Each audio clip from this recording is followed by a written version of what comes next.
let's start with just a little high level context. Can you share the path that led you to Moe's? Yeah, absolutely. I mean, I've been in restaurants since I was 16 years old.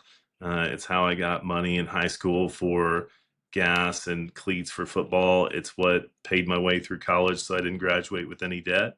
And then when I graduated with my degree in finance and investment banking, and I got tired of making cold calls and internships, I was like, I might stick with this thing just for a little while. And Sure. a little while turned into 20 something years, almost 30 years now. And so at this point I think I'm a lifer and I'm all in. What did you love about it? I love two things really. The first thing I loved is that every day was uniquely different. Like when I did some internship work and I went to an office and I'd run a query and call people and talk to them about, investment products or refinancing or whatever. Every day was the same. It was call sheet, work the list, try to solve this same problem for this same kind of person every single day. And what I love about the restaurant industry is every single day presents a new challenge. It's also kind of what drives me nuts on a daily basis, and which leads my wife to kind of tune me out from time to time. Sure. But I don't think in my 30 years of doing this, any 2 days were same. Like every customer has a unique issue. We're dealing with products that are not 100% like perfect. It's not like we're writing code every day. And so I have passion around that. I think the second component is really, I love that we're dealing with people. Like it's the one place where I think people are coming in looking for a good experience and they're like, hey, I either need you to fix my day and make me happy or keep me on this path of like positive energy that I'm having today. And so they come in with that ask, and as long as we deliver against that, it's a lot of fun with the human connection piece. Let's talk about that. So, I came out of operations, and then I was probably always salesy, a little bit markety, right? Like, I always got it. I feel like we are birds of a feather there, which is how you ended up where you were coming out of ops. But there's something that you talk about that I think is worth like pulling the thread on, and it's this, which you talked about was making people feel different. I think that most people in the restaurant industry are trying to sell food and beverage, when not only is it easier and less competitive to sell transformation. That's what people really want, right? Yeah, or just recognition, right? Like For how sure. many places do you walk through in your day and like no one sees you as a unique customer, a unique experience, like you're just a number on a spreadsheet that rolls up to a publicly traded company. And I think that's what's hard. I think like particularly in our business, in the restaurant business, where our team members are all walks of life. Some people are from here, some people aren't from here, some people are doing this for extra money, some people are paying their mortgage payment with it. I mean, you just have the entire spectrum. And that's also what makes it so difficult to coach, right? So like we're trying to coach our franchisees on how to have passion and love on their employees because like at the end of the day, the whole experience comes down to like I don't do anything every day. Like everything else is done by like people that actually like work hard for a living. Sure. And like the whole thing is driven by this experience many times for someone that's like much younger. And we got to equip them with the tools and resources to like give the guests what they want, what they need. How do you sell brand? So, a couple of things as it relates to that. Brand is at the bottom of everybody's list, right? Or when things get really, really hard, they're like, "Oh, I think a new logo will help," right? And that's how they think about Right. brand. That's not how I define brand. How do you define brand? Yeah, I think brand is culture, right? Like they should be synonymous with one another. Like I think about it from the standpoint of like we at Moe's talk about our rebel spirit a lot. Like we want to embrace this piece where we're not trying to train team members to have this like mechanical response every time a guest comes in and say like exactly this one word in exactly this way, and this is the only way you can upsell. We want to embrace like our rebel spirit of doing things different and empower our staff to be personal and conversational with people as they come down the line. Like at the end of the day, food, like we work really hard to make our food differentiated. But there is some commodity component to it. And I think there's as much differentiation in the service level, or there can be, where we do it well than as with people. And we hear that, like we can see that, like you can look at a sales sheet and tell the difference between a store and a franchisee who cares about their people and their people care about their customers. Like it comes to life on the sheet. But isn't that, I mean, industry wide, but especially as a franchisor dealing with franchisees, don't you feel like that's just constantly like a chicken and egg conversation, right? Like, It I'm going to treat these is people like shit until I make $80,000 a month. And at that point, I will treat them like human beings, right? right. Like, a lot of people are Well, trying to kick it down the road. They're making it about money. yeah, well, you did this job, right? So you've I you've did. done this you've done this both on a corporate component side, and then you've operated your own business where like that was your lunch money every day. And Sure. so I guess the thing I would challenge is like, regardless if you put money into the business or if you're just putting time into the business, it's like, are you approaching this as a owner or as an investor? And the partners who approach this as owners, like that business represents them, they represent their neighborhoods and communities. Like that's the differentiated piece. The people who approach this as an investor and who are looking for a number on a page, like I think that comes through as well. And that's I think that's universal in this industry when you look at like franchise-based businesses. But I mean, it happens too with individual owners. You got somebody that hits some level of success and they're like, I don't want to go into that built four walls every day anymore. Like, I'm Sure. going to trust this manager and they're going to make it happen. And like, Yeah, you've because seen it. that's the How does easy that work button. out? That's what Yeah. that works for everybody. Everybody should do that. Um, so it's interesting that like the place you start as it relates to brand is not billboards or websites, right? It's internal. I think that the most important marketing that we do is like four walls marketing, but internal, directed towards our team. And Yeah. I think that the lever we use there is enrollment.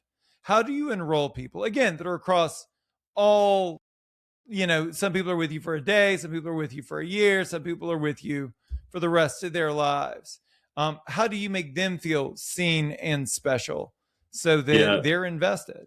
That's a good question. I mean, I think there's like there's a couple of prongs to this, but you touched on something at the beginning there, and it's like billboards and images and all those things are components of our business, but that's media. That's not brand. And to me, that's the Sure. differentiation between those. Like anybody can go out and write a check and put something up on a billboard, and that's it's America. It's a free country. You can go do that. I think the difference is, to your point, is like, how do you sell that? It's like, how do you continue to look at your loyalty program and the technology that you use to engage with your guests and say, like, hey, listen, we're recognizing this guest by name.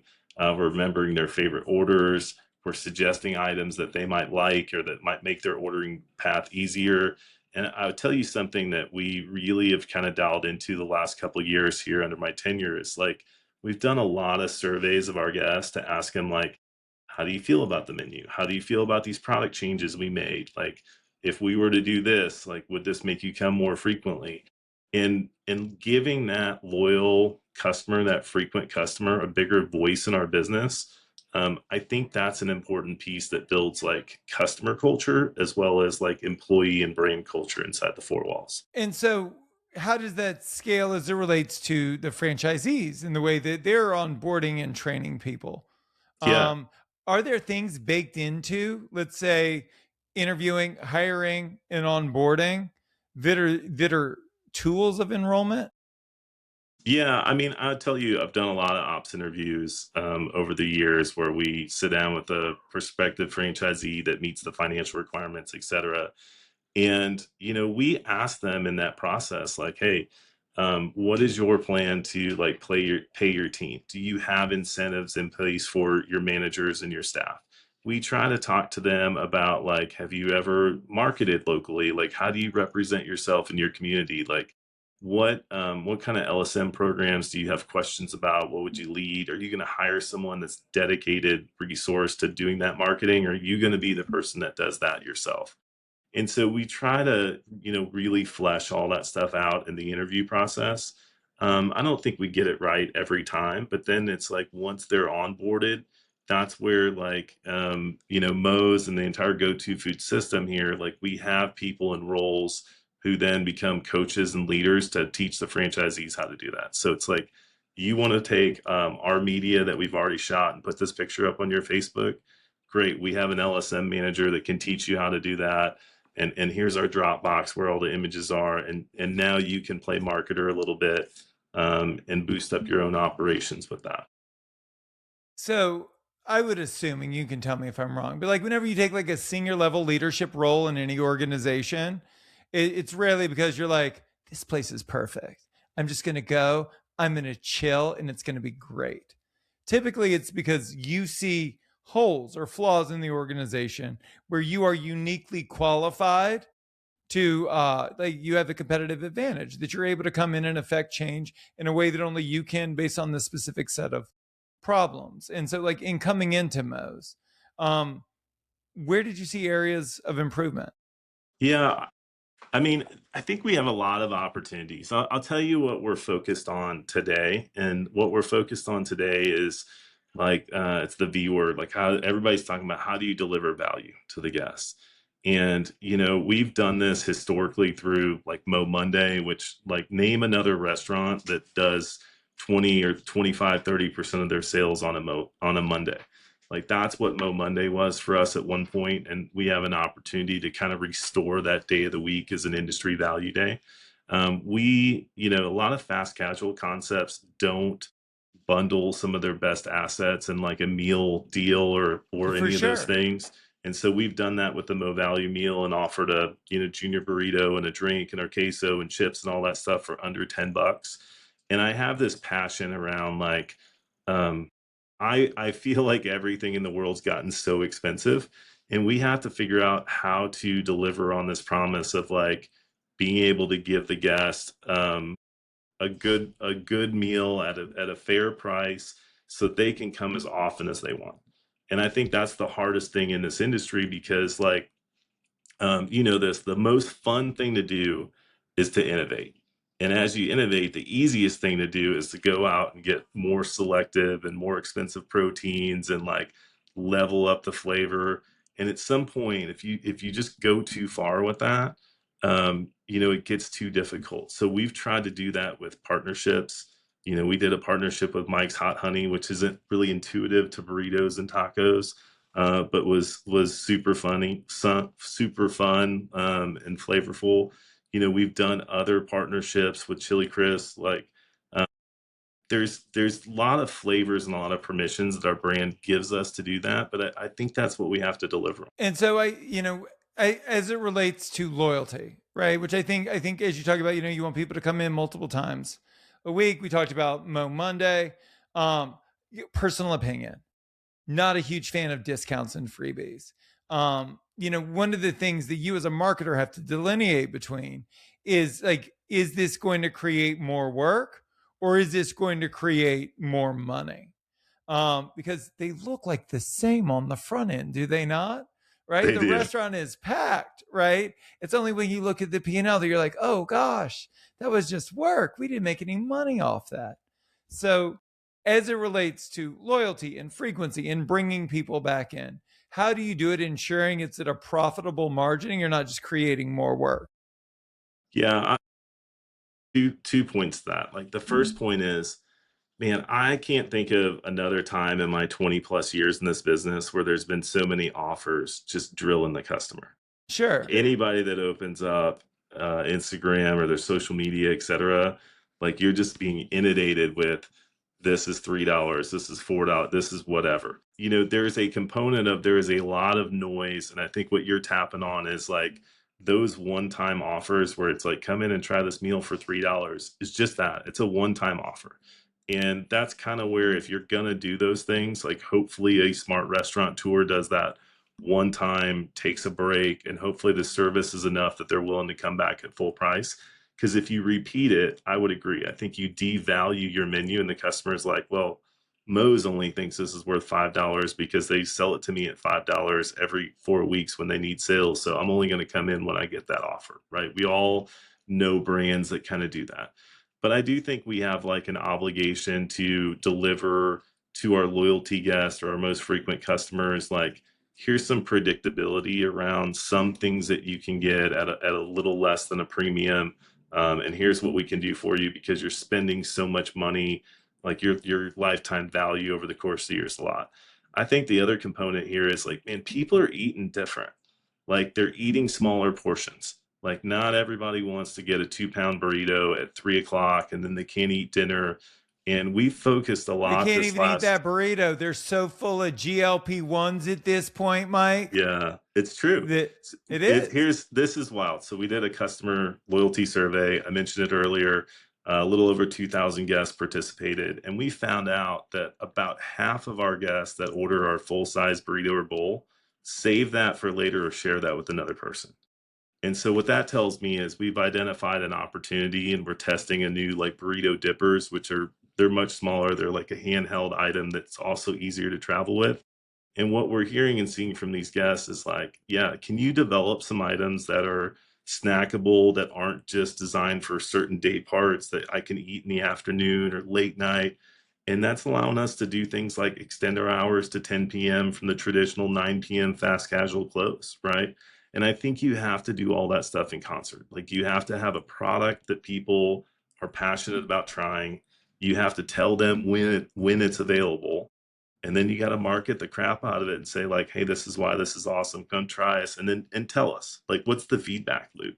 And so that's where a lot of our focus is today, is like, how do we have some fun with those items? In the earliest stages of my time as a restaurateur, I was really well intentioned, right? Like what I wanted to do was I wanted to serve everyone. I wanted to make everyone happy. And I probably did, except for me. I was miserable. And the reason was like, you end up in this uncomfortable position where when you don't know who it is you're trying to serve and exactly how you're trying to serve them, you become this watered down version of yourself. And it's no longer this idealized version. And generally, you're running this midline where you're kind of disappointing everyone. Like I think that, my ideology, especially as it relates to like digital services, is like when people are first exposed to your brand, what they want to know are like three things, right? Like, number one, does this thing even need to exist? I think there are 22.4 million restaurants in the world.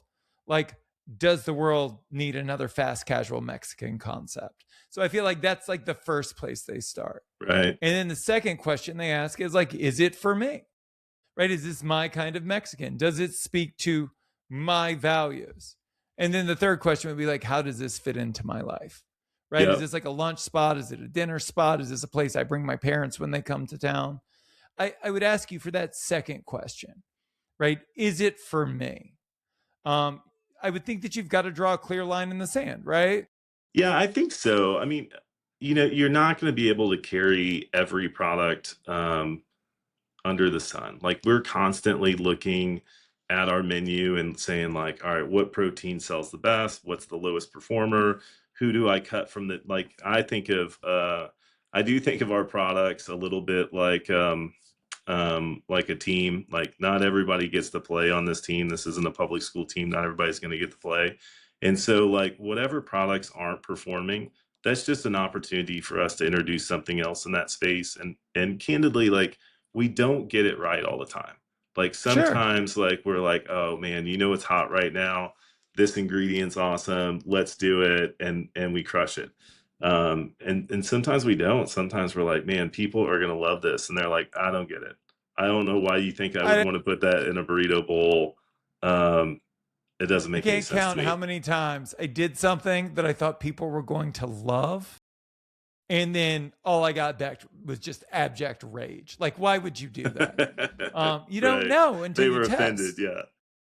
Yeah. So It's as it interesting. relates to that, We did a partnership with Eggo Waffles for National Taco Day 3 years ago.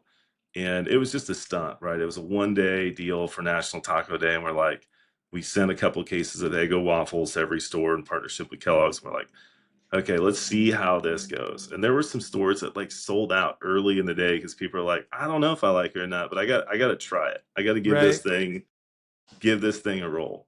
And I think like when I think about like brand and culture and all that kind of stuff, I think that's a differentiator for Moe's.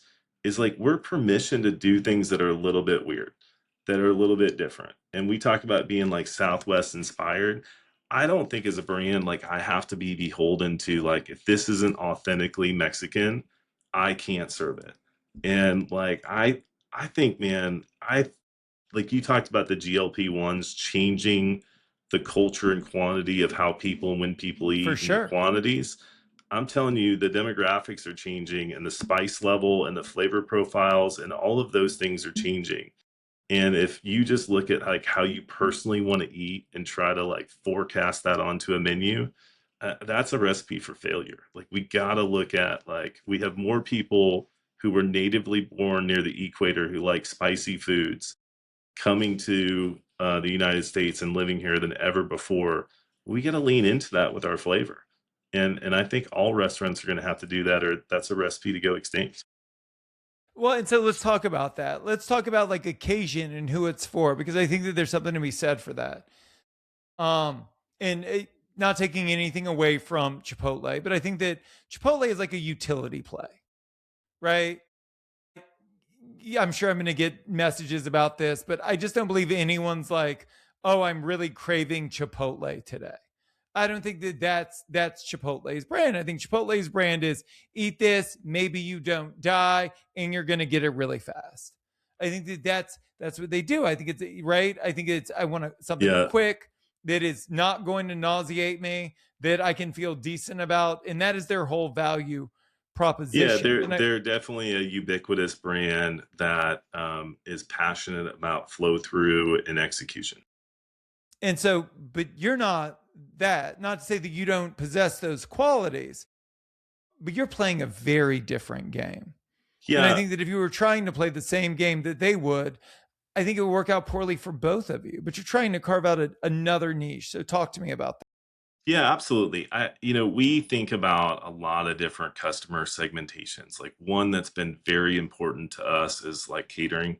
Catering is a huge piece of our business. Like it's literally been make it or break it for some of our franchisees, and usually on the make it because our food caters incredibly well. It transports well, and the piece that I love about that is like, like it's a way to reach so many guests. It does come with a lot of responsibility. So when an admin or anybody places an order for a birthday or graduation party or whatever, and they order for 50 people, you got to nail it. So the stakes are a lot higher. It's much more of a bottom of the knife scenario in delivering the food. But in that group of 50 people, I guarantee you somebody hasn't had Moe's, and it's a Sure. way for me to take my food to them. And I think that's something that we're best in class at. I think that we out execute our competitive set on the catering piece all day long and twice on Mondays. And so I think that's interesting for us. I also think like our brand permits us to do things that like other mainstream brands can't.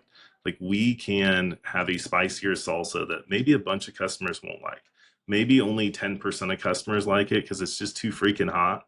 And so we're going to continue to kind of experiment around the edges with like those products that um, like we'll always have the mainstream piece of like, here's our medium salsa that doesn't offend anybody. But we have to kind of continue to tinker around this stuff that's like somebody else doesn't want to do it. And we got to do it and break some rules and find out what happens. And some people might get mad at us and some people might tell us that's the best idea ever. But I mean, you're going to hear that anyway. You might as well go for it. Let's talk about that irreverent nature to the brand. I think it's hard to be big and irreverent, right? How do you make it work? Like how is it that you've got this brand that I think has like roots in like punk, right? Like it was a counterculture brand kind of from the outset, speaking Yep. to the norms that you saw in this tier of dining and trying to break those paradigms. And so, it's really cool when you're small to like fight against the man. And then one day you wake up and you are the man, Yeah, this is the right? Nick Saban. You spend your whole life trying to climb the mountain, then you become the mountain. Yes, Yeah. absolutely. And so I wonder like, can you be irreverent in counterculture in like a really authentic way, right? While being a corporate behemoth? Is that a thing? And like, how are you thinking about it and approaching it in a way that Yeah. you think is resonant? I think so. I mean, I want to tell you a funny story real quick. So, first of all, not everybody knows this, but MO stands for musicians, outlaws, and entertainers. That's what it's kind of become to be known for. Whether it was founded under that premise or it just became kind of urban legend, and that's what's printed on the walls everywhere and part of our storyboard, it is layered in that culture. It's wild. If you go back to way before I got here, 20 years ago, that irreverence came from things like the playlist was only artists that were dead past. So there was only dead artists on the music in the playlist. And it was like sometimes the staff was like, man, we need something terrible to happen to expand the playlist so we don't have to listen to the same songs. Those weird, like, little pieces, as morbid as it might sound, that kind of counterculture layers in, and it does things like, "Hey, I don't have to be buttoned up in my perfect black shirt and black apron with no color or no personality or no style, and ask you exactly what you want with those words." Like, our person can say behind the counter, like, "Hey, what do you want? How are you feeling today? What's up? Do you want this? Do you wanna try the best queso in the world?" Like, we can deliver on those things and just not like, I try really hard not to like distill things to where it's like you have to do it exactly like this. I try to say, like, there's a spirit of the law and a letter of the law to like how we behave, and most of the times we need to live by the spirit of the law, and then occasionally like food safety and all that stuff that has to be letter of the law because we've seen how that works out for other people in the industry, right? But, I think we can do those things. I think, like, we can play the music in the restaurants a little louder. Like, we can let the franchisees do some of their own things that aren't exactly what I'm doing in all 580 restaurants. And I think that kinda empowerment has to come through. Who are your muses? So, I look at every facet of like my career and the multiple verticals in my company, and they were all modeled after who I believed was like the most like me, that was most successful in this vertical. And I was like, well, if it worked for them, it would work for us. And so, in this incredibly stratified industry that we find ourselves in, I think that there are these massive successes that we can look to and adopt best practices. Who do you look to? Who are you trying to steal from? That's a interesting question. I'm gonna divide this in a couple of ways. Like, if I were to, like, copy a passion, from somebody about the restaurant and about service, like, obviously I'd go to fellow St. Louis and Danny Meyer and be like, all right, I want to deliver on that level of hospitality. We've all been to one of his restaurants in New York and seen it and felt it at Gramercy Tavern or whatever. And so there's a piece of me that always thinks about like those kind of formative ideas in setting the table, and like how do we deliver that in a fast casual restaurant where you don't have a server who has all this empowerment. Sure. But I would say, like, in the industry, I'd actually give a nod to one of our competitors in Taco Bell. Is like, I think they've done such a good job. If you go back a period of time, they were struggling 15, 20 years ago, and they were like, man, let's have some fun. Let's be aggressive with our ad campaigns. Let's show people, let's do more than tacos and bean burritos. Like, let's have some fun with our food. And I think they've done a really good job of like educating the general public on like, here's all the ways that like Mexican inspired food can show up. Like, there's nothing pizza about the Mexican pizza, but people love it and they sell a crap load of them. And lots of concepts have like copied that and made their own versions better or worse. And it gives customers something to talk about. And I think like the best compliment anybody can ever have is when someone just shamelessly imitates what you do. And I think that would be my goal going forward, is to like create products that everyone else wants to imitate or steal from. I love that. I look at Taco Bell. I remember reading this article talking about the Taco Bell Chihuahua Yeah. and how like the guy that created easily one of the biggest marketing advertising campaigns in history was fired because it performed well, but it didn't convert. Everybody knew That's about the fascinating. dog, but it didn't actually drive It did inspire AUVs purchase. up. Yeah. It didn't inspire purchase. It was just entertaining and people liked it, and the dog made more money than Taco Bell did off of it. And then you look at it, their big transition. And I'm curious to know what it looks like in a big organization, because like what turned my businesses around when there were periods where they were struggling was never this external look outwards, where I was like, okay, what do people want? What do people want right now? It was always about going back to the lab and saying, what do we think would be cool?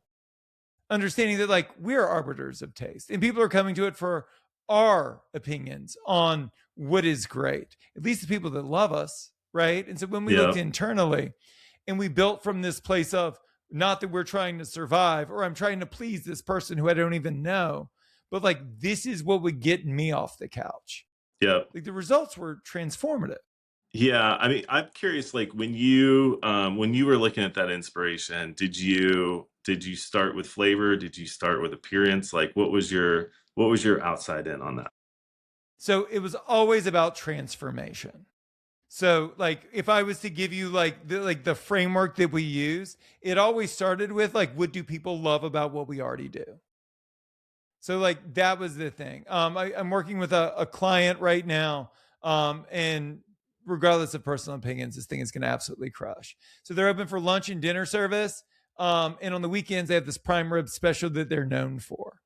So like they're going to run an LTO this month, and it is or next month, and it's a prime rib Reuben sandwich, which is their number one seller on the weekend, paired with their number one lunch offering, and they're going to crush it, right? And they're going to crush it because it's cool and it's innovative and it's different, but it's also like the foundations of it they've already established product market fit, Yeah. right? Because I think that there are way more people buying Red Bull than are buying those squirrel suits that Red Bull sponsors, right? I think that people want to feel ambitious and adventurous and all of these things. I don't think they actually want to be those things. I think Yeah. they want something familiar presented in an unfamiliar. Yeah, that's interesting. You know, we're experimenting today with a line of desserts that's live in 5 locations here in Atlanta, with plans to expand to several franchise units. One is a cheesecake chimichanga. So it's like a, you know, deep fried Sure. cheesecake bite, basically, that we're going to make in the restaurant. We're not buying a pre-frozen product. And I'll tell you, like, I don't know how it's going to go. Like we've obviously had it in the lab, we've taste tested it, we've done some consumer work with it, and it's delicious. It's 100% Instagrammable from the moment you like bite into it and it kind of explodes at you. And so like I think that like sometimes as restaurateurs, and you hit on this earlier, we know we have such razor thin margins that we like manage the business down to this place where it's like we're afraid to take some chances on some new products that have a little cost or have some investment in freezers or whatever the opportunity is. And so we have a line of like 3 or 4 products that are going in a test. We're testing like effectively a carne asada fries. I lived in California for over a decade of my 20s, all of my 20s and most of my 30s. And I just thought it was so weird when I got to some of the chain concepts and got to the East Coast. And I'm like, so where's our carne asada fries? And they're like, Sure. what? Why would you sell those? And I was like, find me any Mexican inspired restaurant in California Right. that doesn't have it. For Right. sure. I could crush some of those right now. So we're gonna try some loaded fries. We're gonna try some churro fries, like little mini deep fried churro bites, and then we're gonna try these cheesecake chimichangas, and we're gonna keep coming back with like we have a smoked brisket LTO this summer. Like, what could be better than brisket inside of a burrito? Like, Sure. let's do it. Let's combine the flavors and just be irreverent, like we talked about earlier. I love it. You know, I back to Danny for a minute. You know, I think Shake Shack is a big inspiration as well. Like Shake Shack's business model is nothing short of fuck, I want to put that in my mouth. Yeah, That's it's all it delicious. is, That's right? right. Like everybody out there is like, you could get 12 of these things for a nickel. And Shake Shack's like, would you like to buy a burger with truffle that's 10 times more expensive than the regular burger? And everyone's like, yeah, that Yeah, sounds and add a good. 2,000 calorie ice cream shake that you're like, I Right. can't leave without Sign it. me It's up. not fair. Yeah. It's what I think it speaks to, and I think it's very true in fast casual, is rarely is it a logical decision. I think that the mistake from a branding or marketing perspective is thinking that like deep thought goes into the decision to get a burger. Because I don't think people are like, look, I'm trying to make responsible life choices. I'm going to go to In-N-Out today. I Right. think that, right? I think that the They're competition, and I extra want to get your responsible. perspective on this, Yeah, right? extra But like, responsible. They're going to get it animal style. right, absolutely. I just don't think it exists. I think that for many categories, and I think fast casual represents a lot of this, it's really about like, I don't feel like cooking. I want it to be convenient and I want what I want. Yeah, make it easy. Make it easy. And I'm dying to be upsold. Just show me something, tell me about something that's craveable, and I'm just going to add it on. For Like, sure. and that goes back to that human capital thing we talked about earlier of like, man, if you want to deliver on those incremental margins and get dollars to the bottom line, like forget about the percentages and sell that incremental item. But it's kind of like you got to have some passion behind it. You got to be a little excited about it. You got to be a little proud of what you're trying to sell if you're going to try and get it in the basket. Well, I also think that part of that is threading the needle, giving them a little bit more of what they already want and not focusing on the item, focusing on the outcome. I'll give you an example. I work with a 4 unit juice concept in Las Vegas. Their conversion rate on upsells is like 82%. I shit you not. And I'll It's tell you impressive. why. Because we upsell by category. So when people buy a juice, they say, would you like a wellness shot with that? Which is just more of what they already want, right? If you get a wellness shot, they say, do you want a flight of wellness shots? If you order a smoothie, they ask you if you want an extra scoop of protein in there. Why? Because like that's why you're getting it. You know, Yeah. uh, if someone orders one of their custom coffees, they're like, "Do you want an extra shot of espresso in there?" Yeah, I'm here to get jacked up. So more of the outcome is what I want, right? Yeah. So More of the more. protein, it's just the more of the more, and so like Yeah. they sell really well. But if they were like, "Would you like breadsticks with that?" I don't think it would convert because that it doesn't align with the outcome they're trying to achieve. Yeah. The you mentioned protein. The protein piece, like, it sets up well for us. Both protein and fiber are key components. We've recently updated our website so that like there's a flashing kind of logo on top of every item that lets you know exactly what's in there. So if that's important to you, like it's easy to find. You don't have to click through like 3 pages and look for nutritional data and try to measure macros. If you're like, man, does this have at least 30 grams of protein? It's like smack on the creative at the front of it at the beginning. And so, that's the thing is like, how do we just make all this stuff easier? Like we talk about in this building inside of the go-to foods a lot and inside of the Moe's brand, like like who wakes up every day and thinks about the brand and goes, how do we just make something easier for the customer? Like, how do we just make it less difficult for them to do, order whatever they want, find it, less clicks, less steps to walk in the front door, like, and it's easy to lose that maniacal focus on that guest experience. Dude, it's all that matters, right? Like I talk about it all the time. All I do is repeat myself, Mike. But like I think decision fatigue is a real thing. I think 100%. that people make 1,000 choices a day statistically, and I don't think you want to be one of them. I also think the Cheesecake Factory being the grand exception. I don't think anyone goes anywhere because they have a lot of shit to sell. I think you go to the places that sell the thing you want. And I think that what we are obligated to do through marketing, through menu engineering, is make it really easy for the people that want the things that we sell, the things that we're known for, to be really easy to discover. Yeah, I think that's where technology comes into play as well. Like we've rolled out group ordering in the last year. So if I want to start an order and tag you guys into it, you Yep. can order and pay for your part of it, and it can be delivered at one time, and we're not paying 10 delivery fees.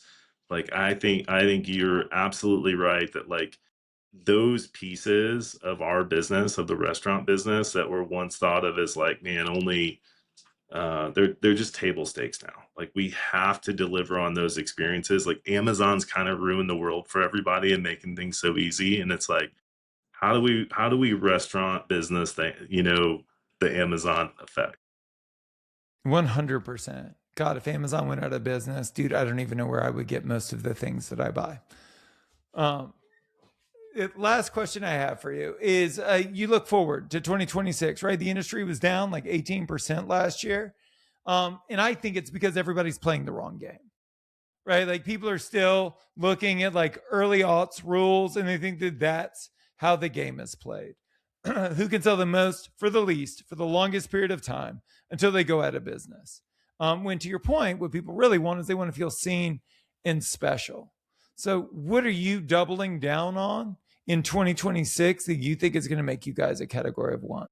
Yeah, I think three things. The first piece that we're doubling down on is like the everyday value thing. Instead of running, we did run a lot of promotions last year, and our commitment to our franchisees and our business is less individual promotions and creating more a value platform that's both fair to the consumer and has good margins for our business partners so that they're not just giving product away. So that's the Sure. first component of the business. I think the second component is meeting the guests where they are.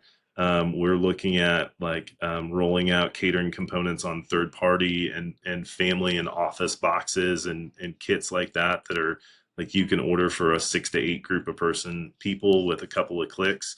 I think that convenience factor and meeting people where they are is incredibly important.